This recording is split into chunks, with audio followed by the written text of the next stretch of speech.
A warm welcome to Director Eliza Hittman and two actors.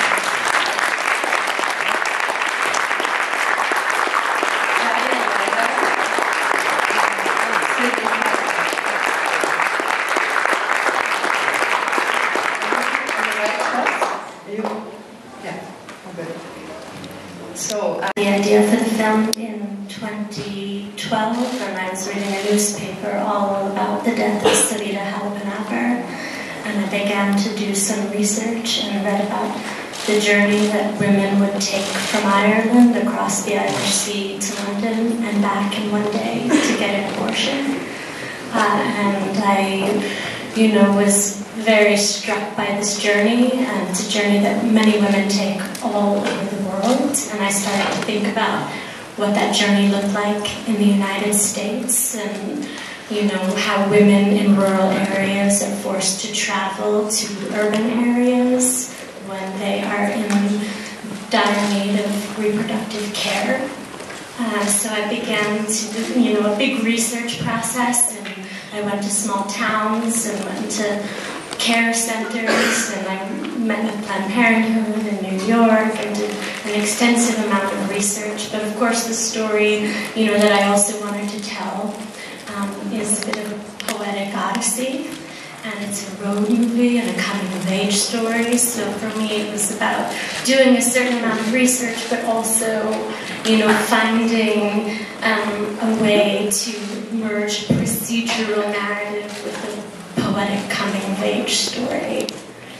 I think, first and foremost, it's a film.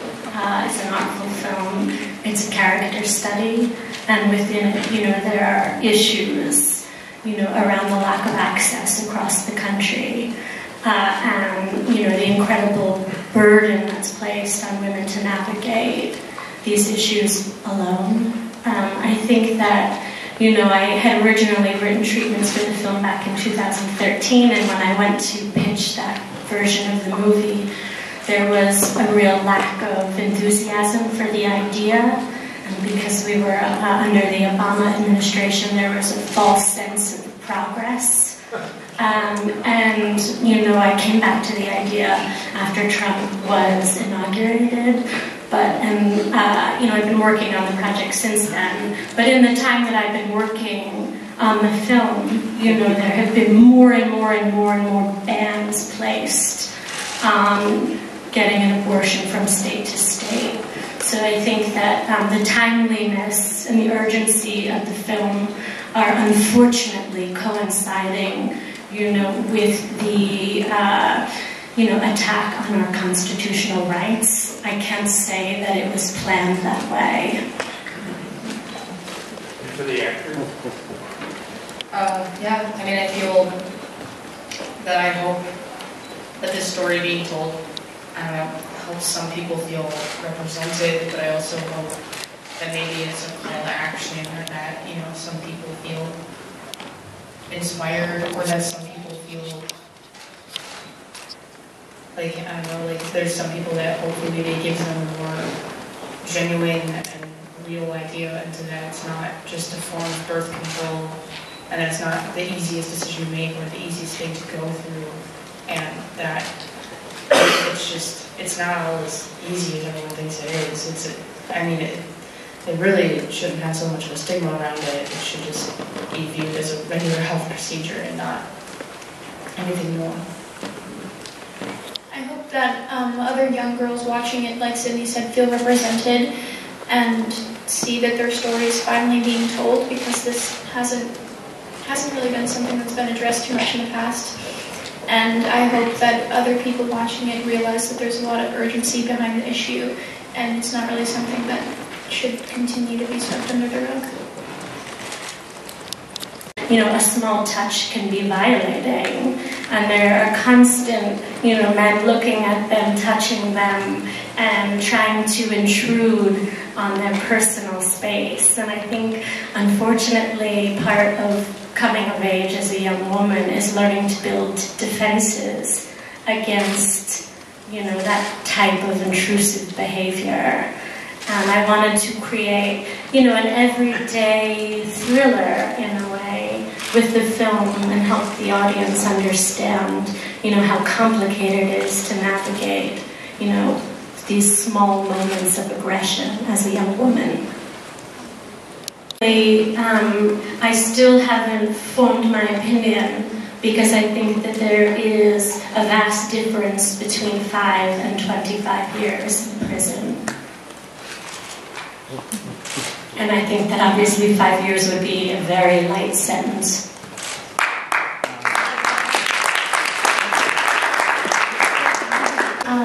I'm a member of the Jets. There's 2 rival gangs, the Jets and the Sharks.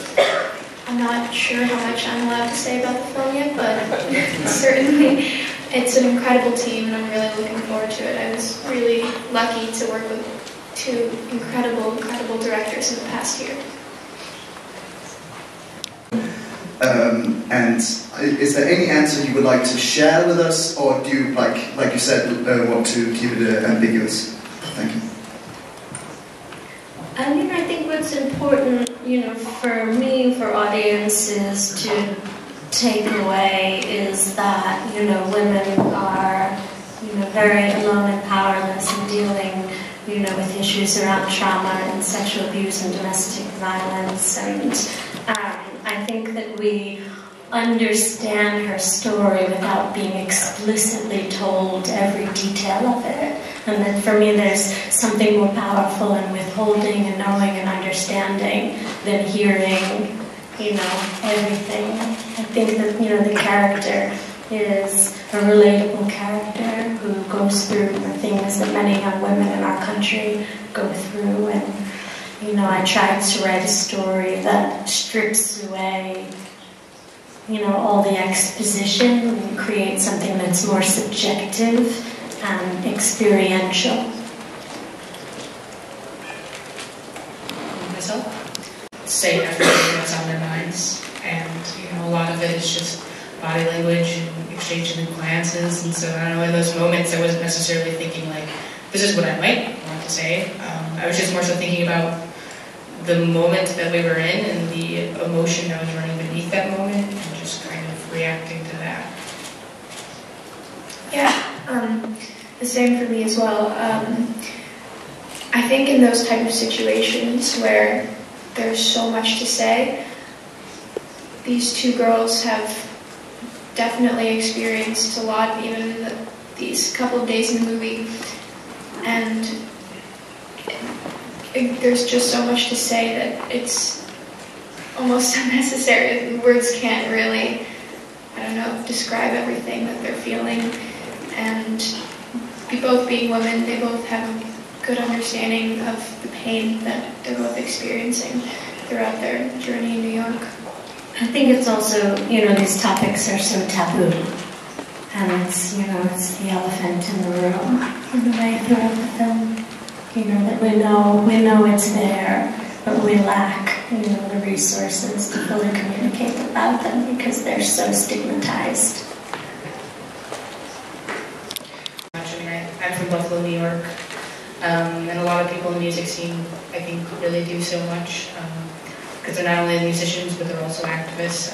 My partner does a lot of work, which I'm really proud of, and it's, I can't really think of any specific examples right now, but I really do see so many more young people kind of,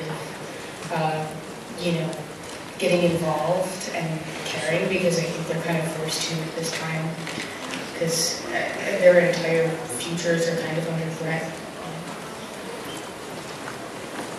Yeah, I'm specifically interested in issues pertaining to the youth in our country. Like she said, I made another video about gun violence in America a couple of years ago, and I think we're really lucky, both Sydney and I, to be growing up in a time where young women especially are being listened to and encouraged to speak their minds, and I think that's something that Sydney and I both want to act upon, because it hasn't really been something that's been available to women in the past.